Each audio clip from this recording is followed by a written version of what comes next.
Hello and welcome. Today I'm talking about is low carb or no carbs safe if you have Hashimoto's? If you're new to my channel, welcome. My name is Sarah Peternell. I'm the owner of Family Nutrition Services in Denver, Colorado. And I'm also the creator of the 30-day online program called Nourished and Renewed with Hashimoto's. I'm really glad you're here. And if you're curious about weight loss with Hashimoto's, you may be interested in checking out another one of my videos about building lean mass with Hashimoto's. You can find that on my YouTube channel. So today, the question that I get all the time from clients and the question that I get from a lot of YouTube viewers as well as from a lot of my followers on Instagram and other social media channels is whether or not something like the ketogenic diet is a good idea if you have Hashimoto's. And I have to be honest that the answer is it depends. I know that's kind of an annoying answer, but the reality is that there are other factors at play, not just Hashimoto's. I mean, every single one of us with Hashimoto's, just because we have the same illness and we have a lot of things in common, and certain dietary practices work better for some of us or for most of us, such as giving up gluten for good, we are still biochemically unique and biochemically different from one another, and we have different needs when it comes to our macronutrients. So macronutrients are the carbs, the fat, and the protein that we consume from the foods that we eat. Okay, so typically one of the things that is really important when you have Hashimoto's is consuming adequate protein, preferably from a clean, organic, grass-fed, wild-caught, etc. animal source of protein, because those amino acids are really bioavailable in the body and very supportive of healing not only the endocrine tissue such as the thyroid, but also really helpful in healing leaky gut, which is for many people the origin of their maybe autoimmune illness. Okay, so protein we've covered. Now with something like a ketogenic diet, which is low or no carb and very focused on primarily fat as a source of energy, this can be problematic. So the first thing that you need to know if you have Hashimoto's and you are curious about a ketogenic diet is that it shouldn't be considered for long-term use. There is research and plenty of clinical evidence in my practice alone to show that people who go low carb or no carb for a long period of time, if they have Hashimoto's, they actually make their condition worse. I know, it's such a bummer. There are many benefits to following a ketogenic or a keto diet. And so the benefits sometimes outweigh some of these longer term consequences. So I recommend, if you're thinking about doing keto, just to do it for, say, a month and see if it helps with maybe some of your other issues, maybe brain fog, sleep, joint pain, other hormonal imbalances, for example. Sometimes a quick little reset using something like a keto diet can be very beneficial to helping you get back on track. Then you can slowly go back to your foundation diet for Hashimoto's, which would include all of the balanced macronutrients, including carbohydrates. In today's video, I'm not going to go into the details of how to follow a ketogenic diet, but what I do want you to know is that for most people with Hashimoto's or a diagnosis of hypothyroidism, carbohydrates are needed for the conversion of T4 to T3. So the storage form or the inactive form to the active form of thyroid hormone. In the absence, or if there are too few of carbohydrates, this conversion can slow down. So complex carbohydrates, and again, I'm not talking about carbs like donuts and Snickers bars and, candy canes and things like that. I'm talking about complex carbohydrates from fruits, vegetables, gluten-free whole grains, and also from some occasional use of gluten-free products made from whole grains as well. Complex carbs work differently in our body. They are usually very high in fiber and insoluble fiber, which supports our digestive health in many ways.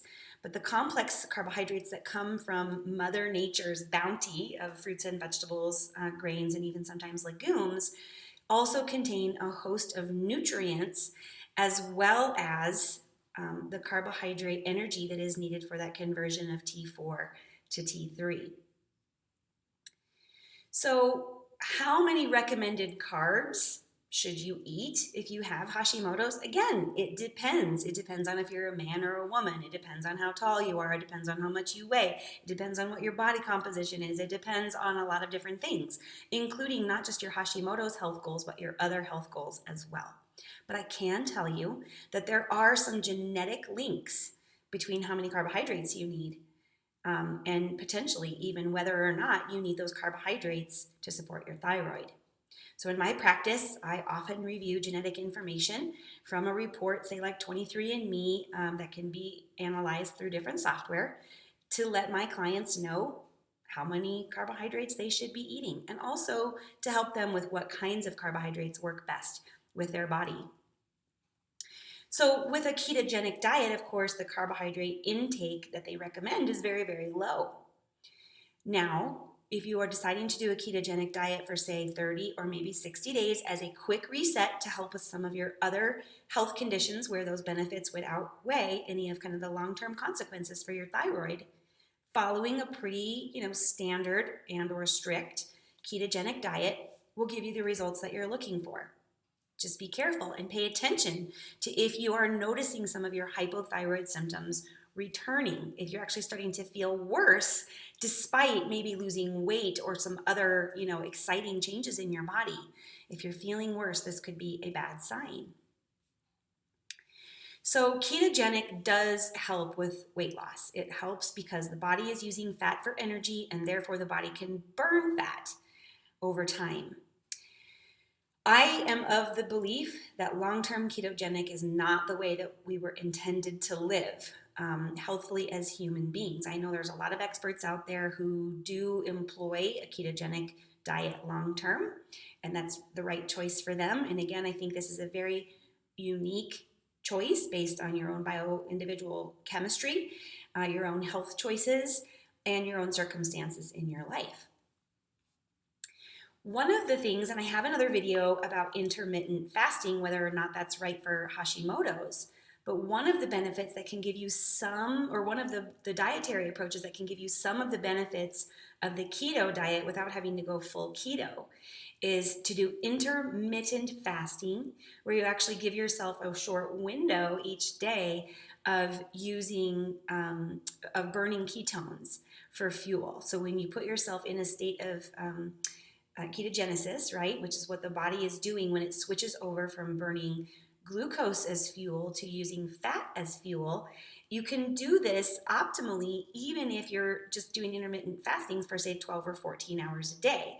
Your final maybe 1 to 3 hours would be burning fat as fuel or energy. So that's one of the what I would consider compromises or maybe kind of middle paths for people who have Hashimoto's and are thinking about getting some of the benefits from ketogenic.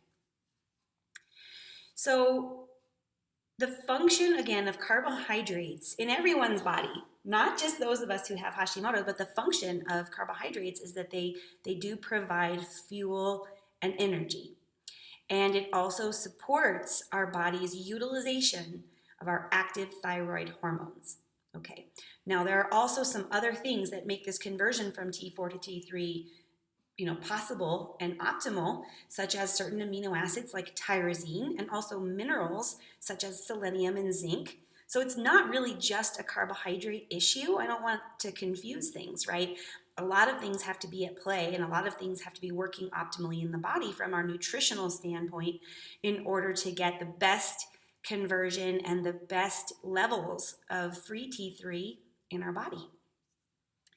So carbohydrates are one of the things that help us fuel to perform. If you haven't heard me say this yet in one of my YouTube videos, but you're a client of mine, you've probably heard me say this before. So fueling to perform means that we eat in order to do our activities. It's kind of basic, right? You wouldn't get in your vehicle and decide that you were going to drive 3 hours away if you didn't have any gas in your tank. The people that know you would say you were crazy and that you needed to stop at the gas station. So our body is very much the same way. When we fuel to perform, we're putting in the carbohydrates, the proteins, and the healthy fats that help our body to do the activities and have the energy that we need for all of our tasks throughout the day. So fueling to perform and thinking about your macronutrient ratios and your macronutrient intake, including carbohydrates, actually becomes a different approach to eating. Here's an example. Let's say that you wake up in the morning and you know you're about to go for maybe a 3-mile walk. What types of foods would be best to fuel that activity would probably be some complex carbohydrates. Also early in the day, when our metabolism is strongest, our adrenal energy is strongest, and our thyroid hormone production is at its peak, that's another great time to consume carbohydrates because they will be used readily for energy to take you on that beautiful walk or hike. When you get home from exercise, you know that you've done some little teeny tiny striations in your muscles because you've worked them, whether it was walking or weightlifting or bike riding or whatever you're doing. Any type of exercise requires that we repair them with amino acids. And so having a protein-rich snack or meal within 45 minutes of your exercise is also a really great way in this idea of fueling to perform. So we can fuel to perform, we can fuel to repair also. So think about some other activities you might be doing. All right, so what about when you're sitting at your desk and you're studying or you're working or you're concentrating on a task? You're working on a brain project. You're probably going to need a combination of fat, carbs, and protein to help your brain do all the necessary things that it needs for focus, attention, memory, cognition, healthy mood, etc. Okay? And then also, as we're getting towards the end of the day, I want you to think about what types of foods are really best to help support you as you move into the rest and digest mode. Lighter, easier to digest complex carbohydrates, maybe cooked vegetables instead of raw because it takes less enzyme activity for the body to break down. Also, maybe again, focusing on protein because the amino acids can help support things like your production of melatonin. We know that tryptophan, which is an amino acid, is part of that conversion to serotonin to melatonin. So I know I've actually touched on quite a few different subjects in today's video, and I haven't probably really answered your question at all. If I have Hashimoto's, can I follow a low carb or a no carb diet? So let me just review. That depends. It depends on you. It depends on your health. It depends on your health goals. And it depends on what are you really looking to do? If it's weight loss, a short-term ketogenic diet can be really beneficial. If you're looking to get some of the benefits of keto, but you don't want to follow a full keto diet, you could try intermittent fasting. If you're trying to support your optimal T4 to T3 conversion, then you should be consuming complex carbohydrates and you should be thinking about fuel to perform. Okay, you should be thinking about what do I need to eat so that my next activity of the day is going to be at its peak performance. So